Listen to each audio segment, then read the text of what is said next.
Hi, English 101 students. It is your graduate tutor, Carly, and I hope you are all doing well and enjoying the little bit of the summer that we have left.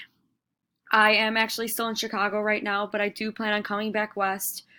Next week, I am planning a road trip for myself and one of my friends. We are going to be driving through South Dakota. We're going to stop at the Badlands, and then we're going to Wyoming to see the Grand Tetons, down through Utah, and that's as far as we've got.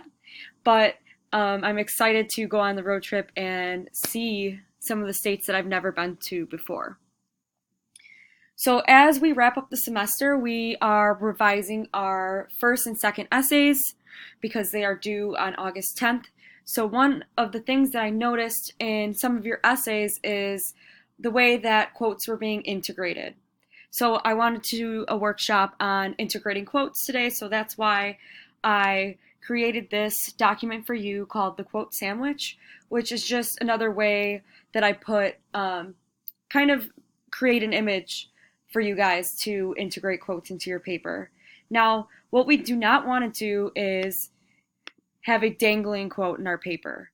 Now, that just means that we are putting a quote in our paper with no way of introducing it or no explanation after. So this is an example. Jim Morrison stated that sandwiches are important to him. In all my years as an avid sandwich consumer, I have never been so insulted. Nothing comes between me and my sandwich. So you can see that there is really no explanation after this quote.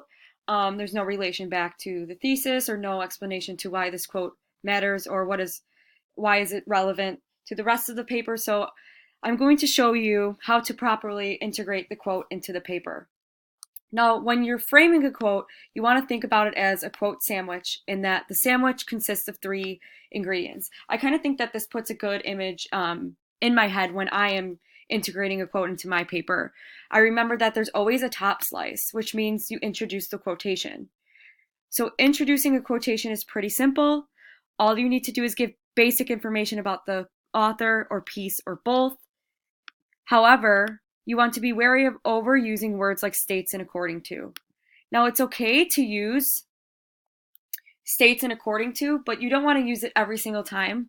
You want to you can use a thesaurus to change up these words, but here are some templates from a book that I actually used in my undergraduate experience called They Say, I Say, which just helps you putting the author's words into a signal phrase. So for example, X would mean the author. So you can say X states, this is another good one, X agree when she writes.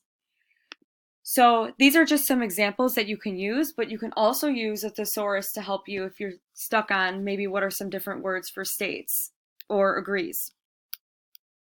Now the middle part of the quote is the meat and veggies, which is actually the quote. So you want to be selective about what you quote.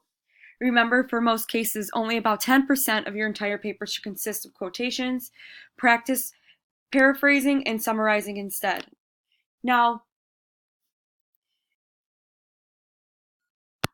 remember that our paper should not be all quotations, but we do want to use quotations to support our thesis statement, and we want to use quotations in our body paragraphs, but we also want to use our own critical voice and our own words to create that connection between the sources. So the last part is the bottom slice, which is explaining the quotation. Now this is a very important part because we don't want to drop a quote into our paper without any explanation at all.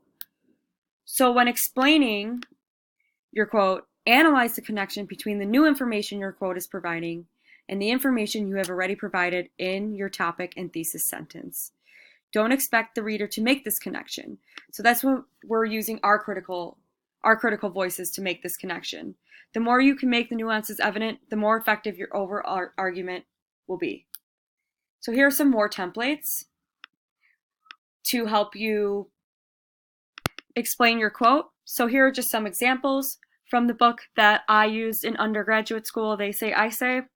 So basically, X, meaning the author, is saying, in other words, X believes.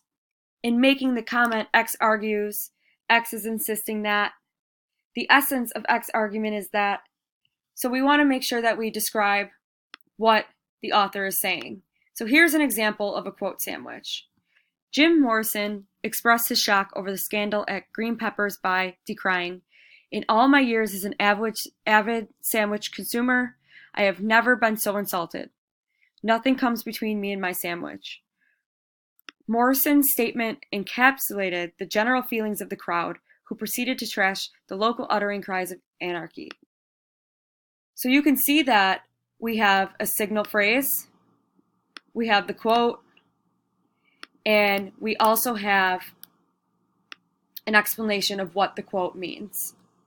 And I did provide the link of where the resource I got this information from. I got it from Lake Forest, and I really hope that this is helpful for you all. And if you have any questions or you need help revising your first and second essay, please reach out to me by email. We can set up an appointment because we have to have our essays revised by August 10th. So it's just a reminder, okay? And I hope you all have a great weekend. Thank you very much.